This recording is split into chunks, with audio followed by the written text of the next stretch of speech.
बिस्मिल्लाहिर्रहमानिर्रहीम अस्सलाम वालेकुम। ते की हाल चाल है जी तुहाडे सब दा। उम्मीद करनी है कि तुसी सब होवोगे खैरियत दे नाल। पहलां तो जी एक बहुत जड़ा वे माजरत ये वे कि मैं वीडियो एक लगाई और उहदे उत्ते वॉइस ओवर ही नहीं सी। मैं उन्होंने चैक भी नहीं किया, हालांकि मैं उहदे उपर वॉइस ओवर किया सी। मैनू समझ नहीं आई कि किस तरह उहदे ते आवाज़ जिहड़ी है ना वो स्किप हो गई। और दूसरी गल ये कि मैनू एक मैसेज मिलिया जिते लिखा होया सी कि वीडियो पर आवाज़ नहीं है। वो मैसेज पढ़ के मैं जाके वीडियो नू चैक किया, फिर उस तो बाद मैं उन्होंने डिलीट कर दिता। तो कोई गल नहीं जी, उन्होंने मैं फिर लगावांगी वॉइस के नाल आफ्टर मुहर्रम।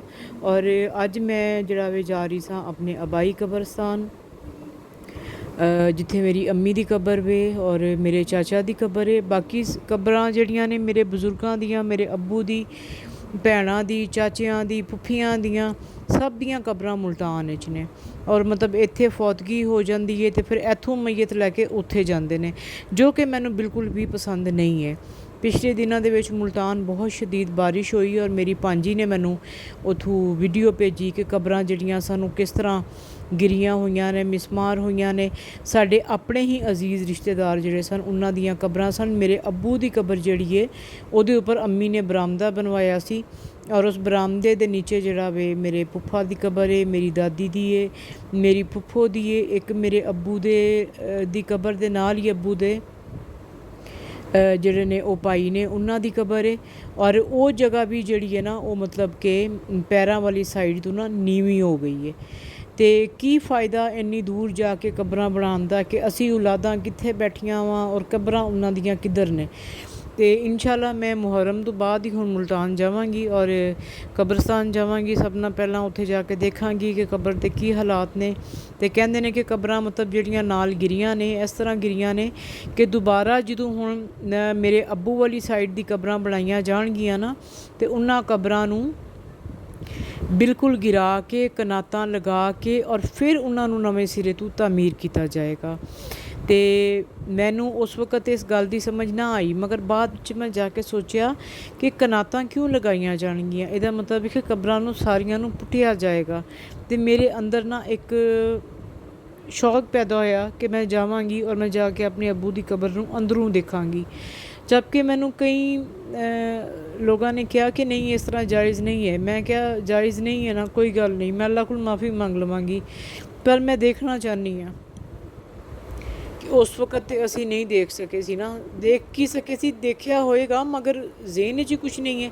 बस चंद एक गल्लां ने जेहड़े मेरे दिमाग दे विच बैठियां ने अज तक भी कि मेरे अब्बू की डैड बॉडी मेरी बड़ी बाजी के घर लैके गए। बड़ी बाजी का घर भी सी और मेरी फुफो का घर भी सी। मेरी बाजी की शादी मेरी फुफो के घर हुई सी और जिस कमरे अब्बू की मैयत रखी गई सी वो कमरा मैनू अज भी याद है, हालांकि मैं उस वक्त 3 साल की सा। और मेरे हत्थ च कोई बिस्किट सन ते जेहड़े मैं अपने अब्बू वाल इशारा करके उन्होंने कहती सा कि अब्बू जी खा लो। इन्ना तक मैनू जिहड़ा ना वो याद वे। और बस कुछ गल्लां है ने ऐसियां बचपन दियां जिहड़ियां इंसान दे दिमाग दे विच ना नक्श हो जांदियां ने, वो दिमाग दे विच ही रहिंदियां ने और वो निकल नहीं सकदियां। तो मैं जी इधर अपने पिंड वाल मुड़ गई, अम्मी की कबर ते जाना सी। और असल आरामगाह तो साडी तुहाडी सब दी इहो ही है। ये दुनिया फानी है, इन्हें एक दिन ख़त्म होना है। और बार बार मैं यह लफ्ज़ कहनी हाँ कि दुनिया मुक जानी है, दुनिया मुक जानी है, ये आरजी ठिकाना है। असल ठिकाना तो ऊपर है, असल ठिकाना तो वो है। तो जो मैं कब्रस्तान दे विच बैठी हुई सा तो मैं यही सोच रही सा कि अंदर दे मामलात की होणगे असी नहीं जानते। असी दुनिया तो बड़ी अकड़ के टुरने आ। असी बड़े जिहड़ा है ना वो अपने आप में कुछ समझने आ, कोई थोड़ा सारा ओहदा मिल जाए, कोई थोड़ी सारी शोहरत मिल जाए तो असी बंदे नूं बंदा नहीं समझते। मगर जदों मिट्टी दे ढेर थल्ले जावांगे की बनेगा, की होएगा। मैं जिन्ना टाइम कब्रस्तान बैठी रही यो ही अल्लाह को दुआ करती रही कि या पाक परवरदिगार माफ़ फरमा दी, या अल्लाह मामले आसान फरमा दी, या अल्लाह मामला रहमान और रहीम वाला कर दें।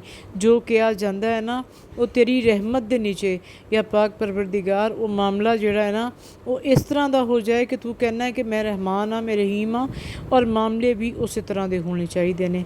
तो मैं इत्थों जी अपने गाँव की गली च गुजरी, सामने मस्जिद नज़र आ रही है जो कि मेरे दादा जिहड़े सन अल्लाह पाक उन्हां नूं जन्नतां नसीब करे, अल्लाह पिया उन्हां दी मागफरत फरमाए। ये उन्हां ने बनवाई सी, उन्हां ने अपनी ज़ाती जगह दित्ती सी। मेरे स्कूल चक दी एंट्रेंस च देखिया होएगा कि जिहड़ा स्कूल है बॉयज़ दा, वो जगह भी मेरे दादा ने दित्ती सी। मेरे school Chak they which school दी जगह भी मेरे दादा ने दित्ती सी। ते अज बच्चे उत्थे तालीम याफ्ता ने। मेरे चक दे विच मदरसे ने दो, एक मेरी फुफ्फो ने जगह दित्ती हुई सी ते एक मेरे फुफ्फा जी अल्लाह बख्शे उन्होंने दित्ती सी। और मेरी वालदा जिहड़े ने उन्होंने अपने बेटे नूं लिख के दिता सी कि 10 मरले जगह जिहड़ी है ना वो अपनी कालोनी दे विचों जिहड़ा ना वो मस्जिद नूं देनी है, जो कि मस्जिद नूं दित्ती गई। ते इत्थे मेरे चक दा जी नाबीना बैठा होया सी, ਇਹਦਾ ਨਾਮ ਵੀ ਮਨਜ਼ੂਰ ਹੈ, ਇਹਨੂੰ ਮੰਨਾ ਕਹਿੰਦੇ ਨੇ। ਔਰ ਇਹਨੂੰ ਤੇ ਇਹਦਾ ਭਾਈ ਇਹ ਨਾਲ ਹੁੰਦਾ ਵੀ ਯਾਸੀਨ, ਇਹ ਦੋਨੋਂ ਭਰਾ ਨਬੀਨੇ ਨੇ। ਇੱਕ ਇਹਨਾਂ ਦੀ ਭੈਣ ਵੀ ਨਬੀਨੀ ਹੈ। ਇੱਕ ਭਾਈ ਜਿਹੜਾ ਇਹਨਾਂ ਦਾ ਸਹੀ ਸਲਾਮਤ ਸੀ, ਉਸ ਵਿਚਾਰੇ ਨੂੰ ਕੈਂਸਰ ਹੋਇਆ ਤੇ ਅੱਜ ਤੋਂ 7-8 ਸਾਲ ਪਹਿਲਾਂ ਉਹ ਫੌਤ ਹੋ ਗਿਆ। ਅੰਮੀ ਦੇ ਘਰ ਆਉਂਦਾ ਹੁੰਦਾ ਸੀ ਔਰ ਇਹਨੂੰ ਸਾਡੇ ਘਰ ਦਾ ਰਸਤਾ ਇਸ ਤਰ੍ਹਾਂ ਯਾਦ ਸੀ ਕਿ ਦੀਵਾਰ ਦੇ ਨਾਲ ਹੱਥ ਲਗਾਉਂਦੇ ਆਉਣਾ ਤੇ ਕਹਿਣਾ ਕਿ ਬਾਜੀ ਫਰਾ ਦਾ ਘਰ ਆ ਗਿਆ, ਬਾਜੀ ਫਰਾ ਦਾ ਘਰ ਆ ਗਿਆ। ਮੈਂ ਇਹਨਾਂ ਨੂੰ ਰੋਟੀ ਵੀ ਖਵਾਉਣੀ, ਪੈਸੇ ਵੀ ਦੇਣੇ, ਪਾਣੀ ਠੰਡਾ ਪਿਆਣਾ। ਗਰਮੀਆਂ 'ਚ ਅਗਰ ਇਹਨਾਂ ਨੇ ਆਉਣਾ ਤਾਂ ਇਹਨਾਂ ਨੂੰ ਬਾਹਰ ਉਠਾ ਕੇ ਝੱਟ ਏਸੀ ਵਾਲੇ ਕਮਰੇ 'ਚ ਬਿਠਾਉਣਾ ਔਰ ਇਹਨਾਂ ਦੀਆਂ ਬਹਿ ਕੇ ਗੱਲਾਂ ਸੁਣਨੀਆਂ। बस ए वाली ज़िंदगी मैनू बड़ी ही पसंद है। अल्लाह करे कि अल्लाह मैनू इस काबिल कर दे कि मैं इन्हां लोगों वास्ते खुश कर सका। मैनू देहात दी एक्चुअल ज़िंदगी इन्नी पसंद है कि शहरी ज़िंदगी तो मैं बेजार हाँ।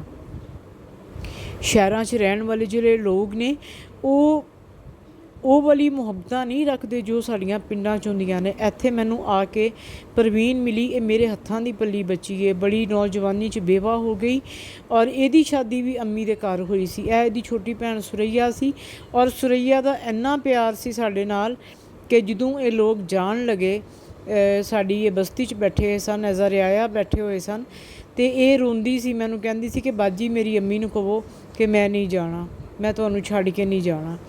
ਅੱਜ ਇਹ ਫਿਰ ਉਸੇ ਚੱਕ ਦੇ ਵਿੱਚ ਹੀ ਵਾਪਸ ਆ ਗਏ ਨੇ, ਸਾਡੇ ਚੱਕ ਦੇ ਵਿੱਚ ਹੀ।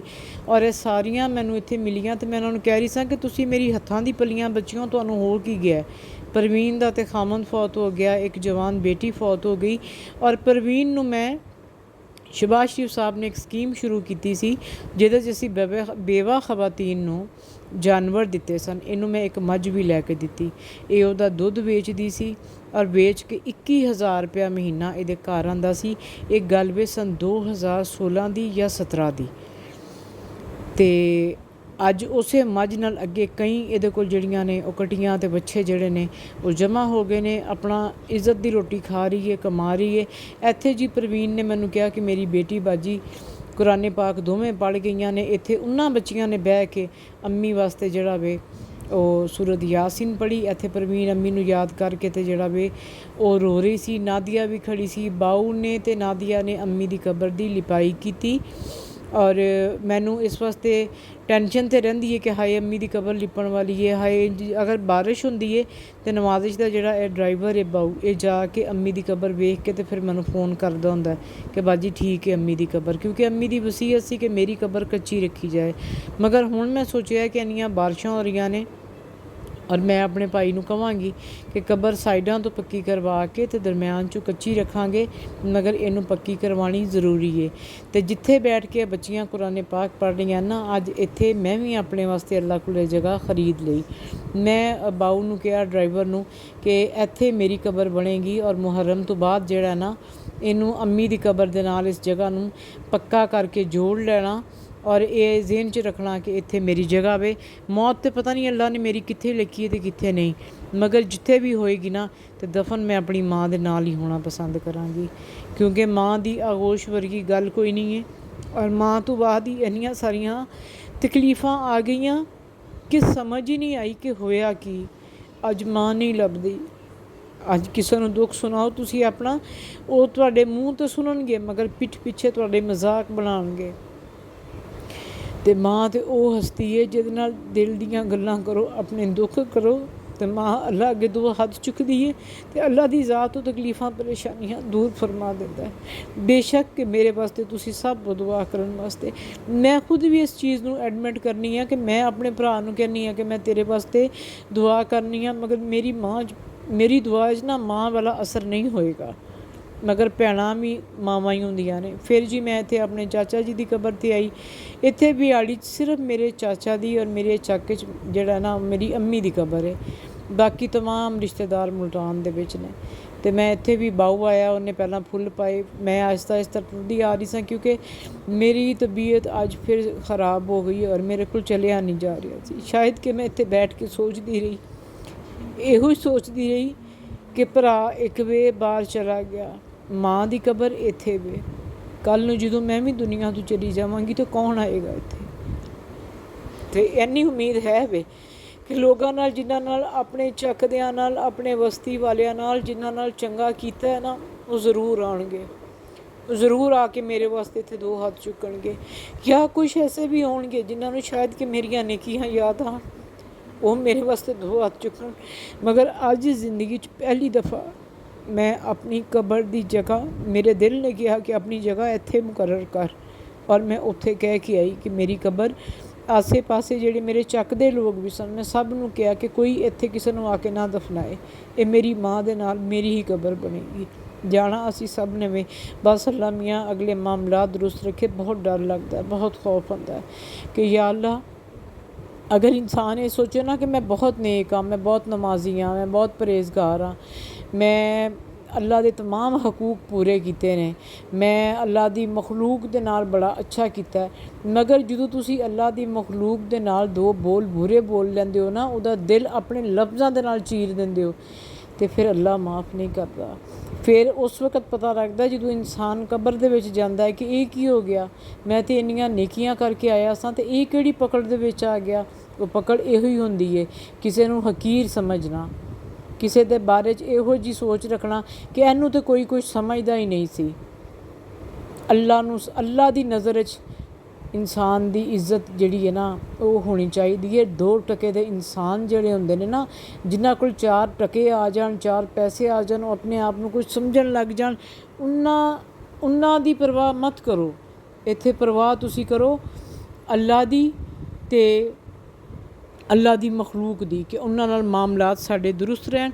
ਮੈਂ ਘਰ ਜੀ ਵਾਪਸ ਆਈ, ਆ ਕੇ ਮੈਂ ਇੱਥੇ ਬਣਾਇਆ ਹਲਵਾ, ਕਿਉਂਕਿ ਅੰਮੀ ਜਦੋਂ ਕਬਰਸਤਾਨ ਤੋਂ ਆਉਂਦੇ ਹੁੰਦੇ ਸਨ ਨਾ ਵਾਪਸ, ਤੇ ਹਲਵਾ ਦਵਾ ਕੇ ਖ਼ਤਮ ਦਵਾਉਂਦੇ ਹੁੰਦੇ ਸਨ। ਇਹ ਸੀ ਮੇਰੀ ਅੱਜ ਦੀ ਰੂਟੀਨ, ਜਿਹੜੀ ਮੈਂ ਸੋਚਿਆ ਕਿ ਤੁਹਾਡੇ ਸਭ ਦੇ ਨਾਲ ਮੈਂ ਸ਼ੇਅਰ ਕਰਾਂ। ਔਰ ਇਹ ਮੁਹਰਮ ਦੇ ਜਿੰਨੇ ਦਿਨ ਵੀ ਹੁੰਦੇ ਨੇ ਨਾ, ਮੈਂ ਇੰਨੇ ਦਿਨਾਂ ਦੇ ਵਿੱਚ ਮੇਰਾ ਦਿਲ ਕਹਿੰਦਾ ਹੁੰਦਾ ਹੈ ਕਿ ਮੈਂ ਜਿਹੜਾ ਵੇ ਨਾ, ਉਹ ਜੋ ਕੁਛ ਵੀ ਕਰ ਸਕਾਂ ਨਾ, ਜੋ ਮੇਰੀ ਹਸਤੀ ਹੈ, ਜੋ ਮੇਰੀ ਹਸੀਅਤ ਹੈ, ਮੈਂ ਆਪਣੇ ਰੱਬ ਦੇ ਨਾਂ 'ਤੇ ਉਹਦੀ ਮਖਲੂਕ ਵਿੱਚ ਤਕਸੀਮ ਕਰਾਂ। ਅਤੇ ਮੈਂ ਅੱਜ ਵੀ ਉੱਥੋਂ ਆ ਕੇ ਹਲਵਾ ਬਣਾਇਆ।